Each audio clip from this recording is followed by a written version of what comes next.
UFC Fight Night Dolidze versus Imavov is this Saturday, and for each fight, including the prelims, I'm going to go through the results of my 6 data prediction models, the results of 1,000 fight simulations, discuss fighter stats and advantages, show you a data analysis for each matchup, give you my final picks, and at the end, show you some bets that you might want to consider based on these models and data, along with those probabilities and potential returns.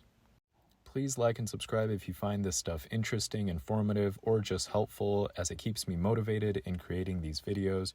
Running this data and analysis, the prediction models, the fight simulations, charts and graphs, and updating the sites takes hours every day and week, so I would really appreciate the support. Alright, let's jump right into it.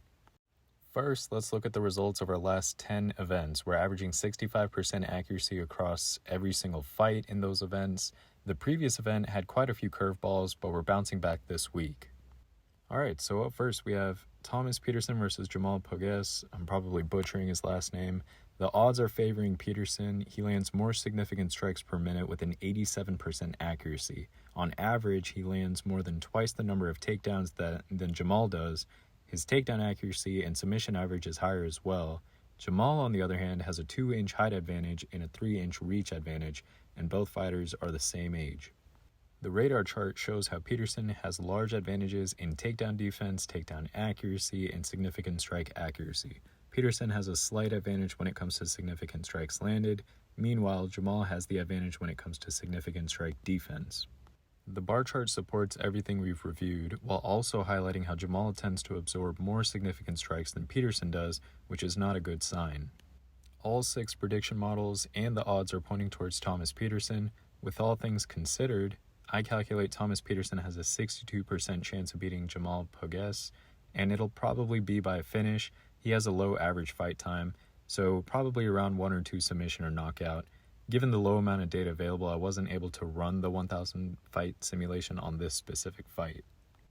Alright, in the next fight we have Landon Quinones versus Markel Medeiros. The odds are favoring Markel Medeiros. He has a 1-inch height advantage. He's 1 year younger. He lands 61% of his significant strikes, whereas Quinones only lands 42. Quinones has a 2.5-inch reach advantage and lands almost 10 significant strikes per minute, which is almost 4 more than Medeiros. The radar chart shows that Quinones lands way more significant strikes, while Medeiros is way more accurate with his significant strikes and has slightly better significant strike defense. The bar chart highlights how Quinones absorbs way more significant strikes but also throws more per minute. All 6 models and the odds are pointing towards Markel Medeiros. With all things considered, I calculate Markel Medeiros has a 61% chance of beating Landon Quinones, and it'll probably be by a finish given his significant strike accuracy and defense. He also knocked out Isa Isakov in round 1 during Dana White's Contender Series back in October. Given the low amount of data available, I wasn't able to run the 1,000 fight simulation on this fight either, but I was able to run it on all the fights after this one. Alright, next fight we have Luana Carolina versus Julia Stoliarenko. The odds are favoring Julia Stoliarenko. She has a 1-inch height advantage, has a higher takedown average, takedown accuracy, and submission average. Carolina, on the other hand, has a 3-inch reach advantage, lands around 2 more significant strikes per minute at a 59% accuracy rate. The radar chart shows Carolina's advantage in takedown defense, significant strikes landed, and significant strike accuracy. The bar chart highlights Stoliarenko's advantages in takedowns and submissions and Carolina's striking advantages. We can also see that Stoliarenko absorbs slightly more significant strikes on average than Carolina does. Here's their stats broken down in differential advantages. Carolina clearly attempts more strikes, significant strikes, lands more strikes, avoids more strikes, has a better reach, defends more takedowns, and lands more knockdowns. Stoliarenko, on the other hand, has more wins, attempted takedowns, a 1-inch height advantage, lands more takedowns, and with better accuracy. For the 1,000 fight simulation, Luana Carolina won 565 out of 1,000 fights, giving her a 56.5% chance of victory. 5 of the prediction models favored Luana Carolina, and 1 model and the odds are favoring Stoliarenko. With all things considered, I calculate Luana Carolina has a 53% chance of beating Julia Stoliarenko, and it will likely be by decision given her last 5 victories were via decision. For the next fight, we have Jeong-Yong Lee versus Blake Bilder. The odds are favoring Lee. He has a 2-inch height advantage, he's 5 years younger, 4.5-inch reach advantage, has a slightly higher significant strike accuracy, and has a slightly higher submission average.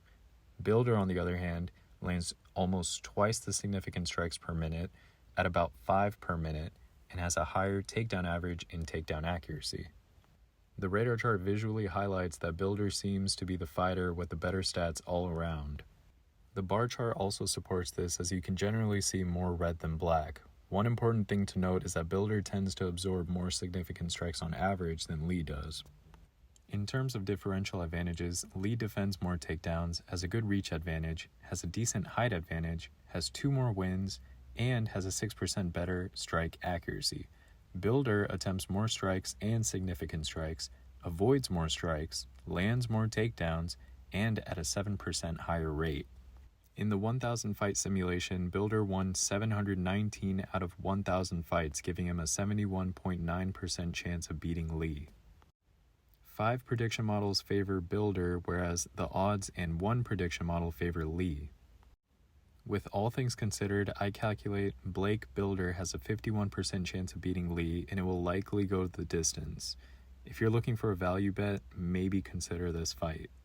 Next fight, we have Themba Gorimbo versus Pete Rodriguez. The odds are favoring Themba. He has a 4-inch height advantage, a 6-inch reach advantage, has a higher significant strike accuracy, he lands more takedowns on average, and at a higher accuracy. Rodriguez, on the other hand, is 5 years younger and lands way more significant strikes per minute.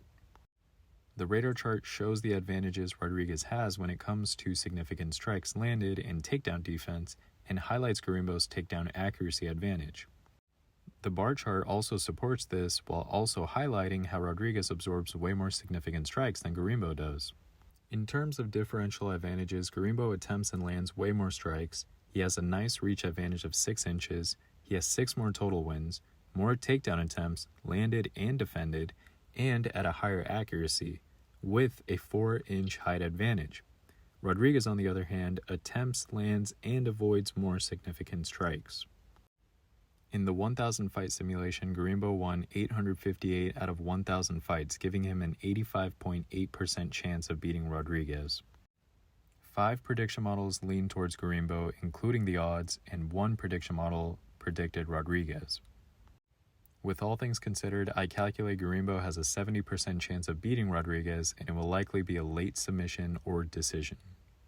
Next fight, we have Azat Maksum versus Charles Johnson. The odds are favoring Azat Maksum. He's 5 years younger and has a much better takedown average and takedown accuracy. Johnson, on the other hand, has a 1-inch height advantage. He lands 1.5 more significant strikes per minute and at a much higher accuracy, around 62%, and has a better submission average. The radar chart highlights Johnson's well-roundedness and advantages in takedown defense, significant strikes landed, and significant strike accuracy. Maksum has a slight advantage with takedown accuracy and significant strike defense. The bar chart also highlights this, while also pointing out that Maksum absorbs more significant strikes than Johnson does. In terms of differential advantages, Maksum avoids way more strikes. He also attempts and avoids more significant strikes. He attempts and lands more takedowns with a higher accuracy and has more total wins.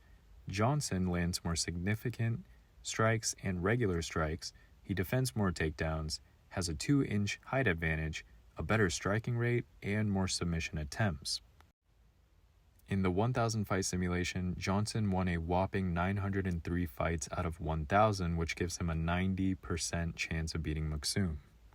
5 of the prediction models are leaning towards Johnson, and only 1, along with the odds, are predicting Maksum to be the winner.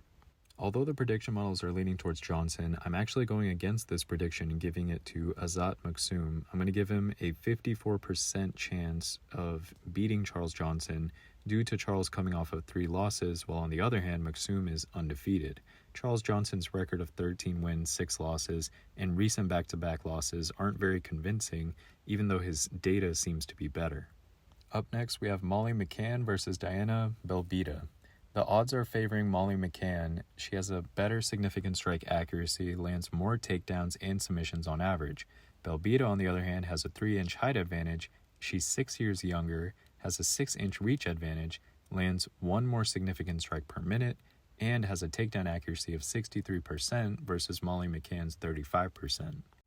The radar chart shows how well-rounded both these fighters are overall and highlights Belbita's advantages in takedown defense and accuracy compared to McCann's advantages in significant strike accuracy and defense. The bar chart also highlights this while adding that Belbita absorbs slightly more significant strikes on average than McCann does. In terms of differential advantages, McCann avoids more strikes, attempts and lands more takedowns and submissions, has a better strike rate, and scores more knockdowns. Belbita, on the other hand, lands and attempts more strikes, has a 6-inch reach advantage, a 3-inch height advantage, defends more takedowns, has a higher takedown rate, and has 2 more wins. In the 1,000 fight simulation, Molly McCann won 632 out of the 1,000 fights, giving her a 63.2% chance of beating Belbita. 5 prediction models and the odds are leaning towards McCann, and only 1 prediction model predicted Belbita. All things considered, I calculate Molly McCann has a 65% chance of beating Diana Belbita, and it will likely be by decision. I just don't see McCann closing the range distance for a finish with Belbita's 6-inch reach advantage and 3-inch height advantage. It might be a submission, but McCann tends to get more decisions. I think she has about 4 unanimous decision victories. Up next, we have Gilbert Urbina versus Charles Radke. The odds are favoring Gilbert Urbina. He has all of the advantages here: a 4-inch height advantage, he's 6 years younger, has a 3-inch reach advantage, lands 4 more significant strikes per minute, has a 13% better significant strike accuracy, lands almost 3 more takedowns on average with a 35% better accuracy, and has a higher submission average. The radar chart highlights Gilbert's advantages in significant strikes landed, significant strike accuracy, and takedown accuracy. Radke has the advantage when it comes to takedown defense. The bar chart shows how Urbina has an overall advantage as we see more black than red, but it's also important to point out that he absorbs more significant strikes on average than Radke does.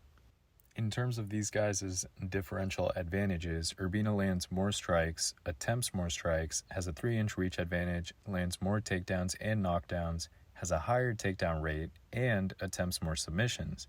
Radke, on the other hand, avoids more strikes and significant strikes, defends more takedowns, attempts more takedowns, and has 1 more win than Urbina does.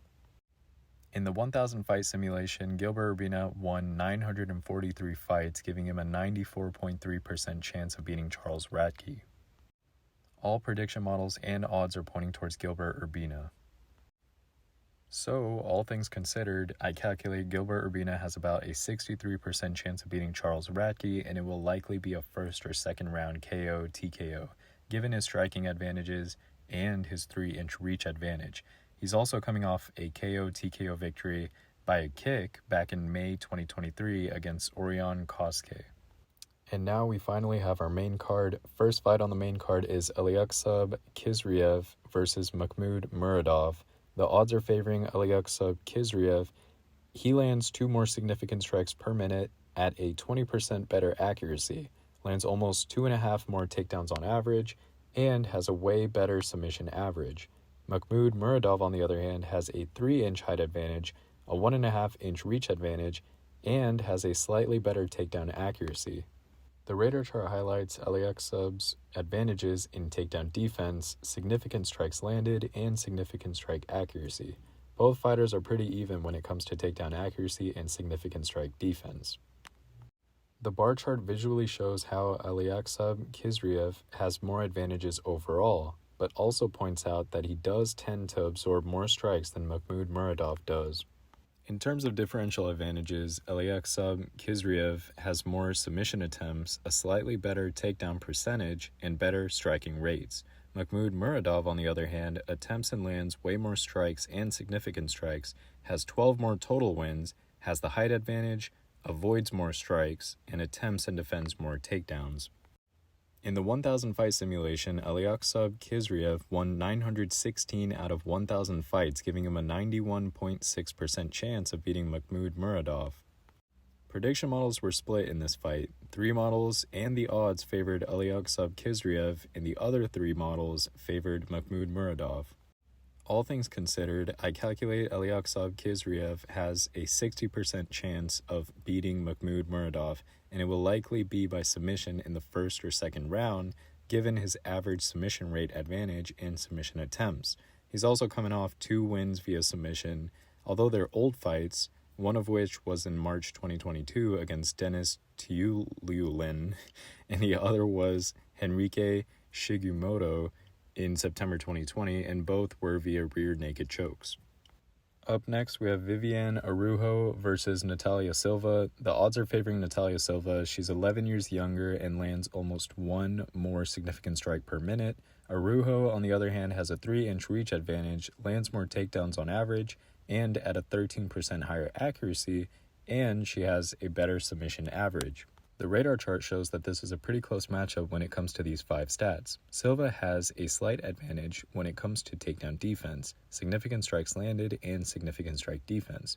Viviane has the advantage when it comes to takedown accuracy, and both are pretty tied when it comes to significant strike accuracy. The bar chart supports those advantages, but also points out that Viviane Araújo absorbs more strikes on average than Silva does.